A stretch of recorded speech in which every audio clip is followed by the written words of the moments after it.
Good evening बच्चों। कक्षा 8वीं का साइंस का पार्ट 2, जहां से हमने कल फसलों का प्रबंधन इत्यादि हमने पढ़ा था, उसके आगे आती है अपनी रबी और खरीफ की फसलें।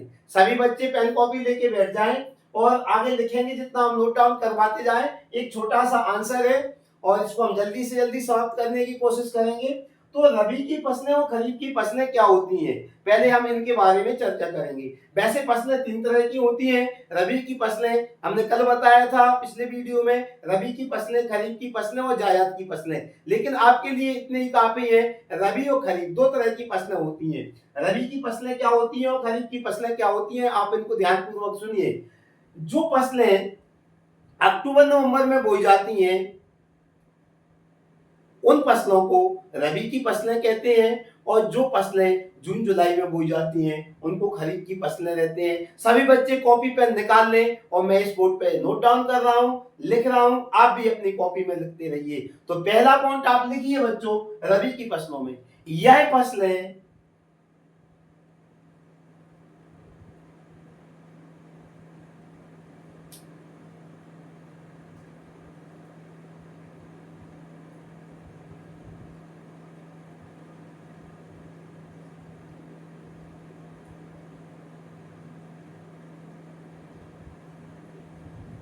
यह फसलें अक्टूबर नवंबर में बोई जाती हैं और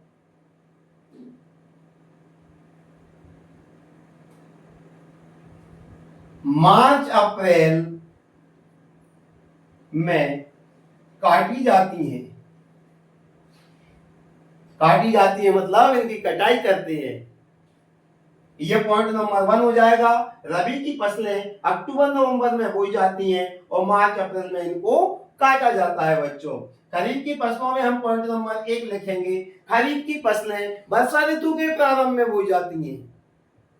वर्षा ऋतु के प्रारंभ में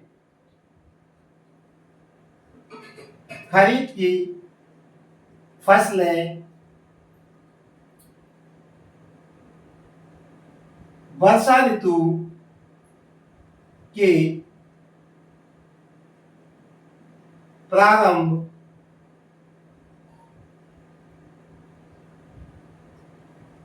जून जुलाई में बोई जाती हैं और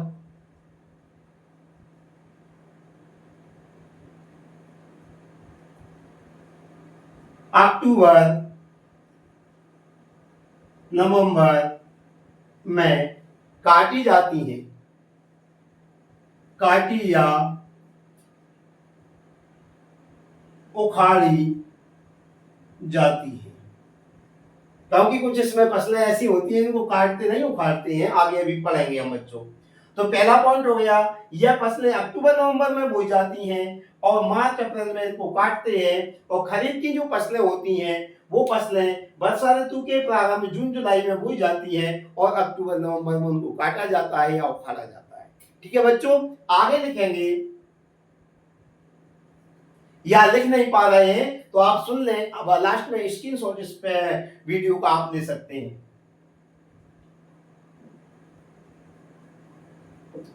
यह फसलें सिंचाई पर आधारित होती है, यानी इन फसलों के लिए रबी, जो रबी की फसलें होती हैं उन फसलों के लिए सिंचाई की आवश्यकता होती है बच्चों। इसमें दूसरा पॉइंट लिखेंगे, यह फसलें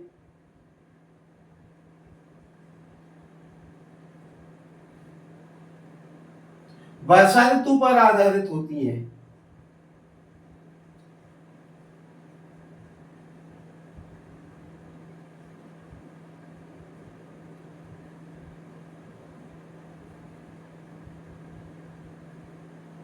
और अगला पॉइंट इसमें लिखेंगे, इन फसलों में उत्पादन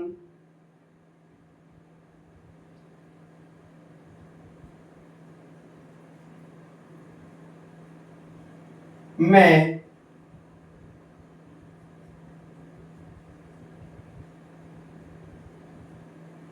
प्रति हेक्टेयर उत्पादन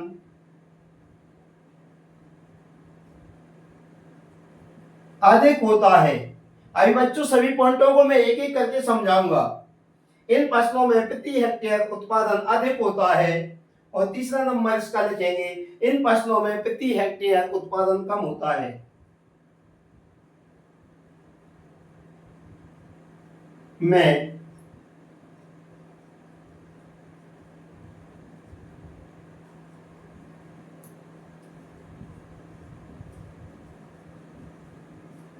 कम होता है बच्चों। और अब इनके उदाहरण लिख लेंगे। नंबर 4, यह फसलें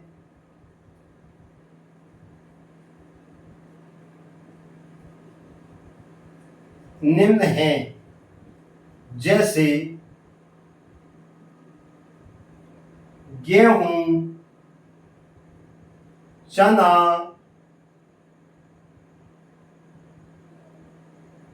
जौ आदि।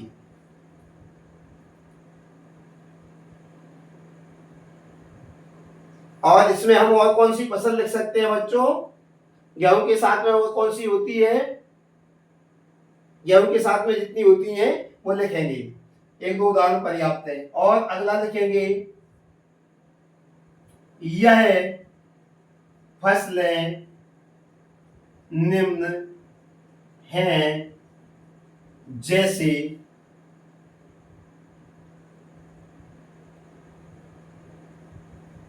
मूंगफली, धान, ज्वार आदि। और भी फसलों के आप नाम लिख सकते हैं इसमें। तो ये अपना आंसर हो गया, रबी की फसलें और खरीफ की फसलें। तो बच्चों इनको हम समझते हैं। अब ये जो फसलें हैं इनको आप ध्यान में दें। गेहूं की फसल रबी की फसल को कहते हैं।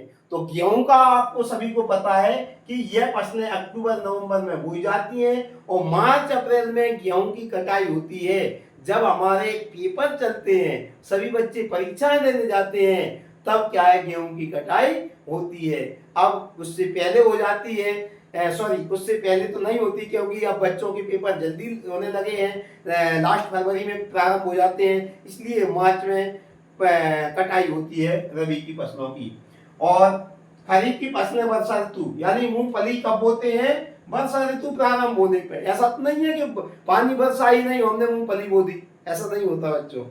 वर्षा ऋतु के प्रारंभ होने पे जून जुलाई के बीच में ही अपने इधर मानसून आता है। तो ये खरीफ की जो फसलें हैं वो वर्षा ऋतु के प्रारंभ में जून जुलाई में बोई जाती हैं। और मैंने ये पॉइंट लिखवाया था कि इनको अक्टूबर नवंबर में काटियां उखाड़ी जाती है, क्योंकि मूंगफली को उखाड़ा जाता है, काटा नहीं जाता।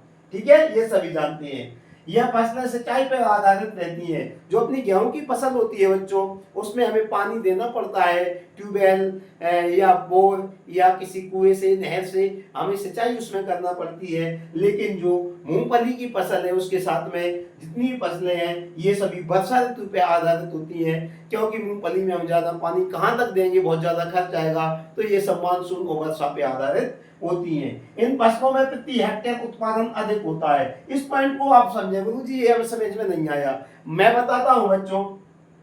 इन फसलों में प्रति हेक्टेयर उत्पादन अधिक होता है, इसका मतलब है एक आपका खेत है जो आपका 1 बीघा कह सकते हैं, तो 1 बीघा में जितना आपका गेहूं निकलेगा उतनी आपकी मूंगफली नहीं निकलेगी। यदि 6-7 क्विंटल 8 क्विंटल गेहूं निकलता है तो उसमें मूंगफली की फसल उतनी नहीं निकलेगी। इसलिए ये पॉइंट है कि इन फसलों में प्रति हेक्टेयर उत्पादन अधिक होता है, लेकिन जो खरीफ की फसलें होती हैं उनमें प्रति हेक्टेयर उत्पादन कम होता है। और ये रबी की फसलें हैं, इनमें निम्न है, जैसे गेहूं है, चना है, जौ है, और इसके साथ में जितनी जितनी फसलें होती हैं। और जो खरीफ की फसलें हैं उनमें ये फसलें निम्न हैं, जैसे मूंगफली है, धान है, ज्वार है इत्यादि फसलें, ये खरीफ की फसलों में आती हैं। तो ये क्वेश्चन आपका रहा रबी की और खरीफ की फसलें। ये बच्चों आपको पूरी तरह से समझ में आ चुकी होंगी। और इसके साथ में ही जायद की पसंद इसमें भी अपने लिए आवश्यक नहीं है। तो आज के लिए इतना ही काफी है।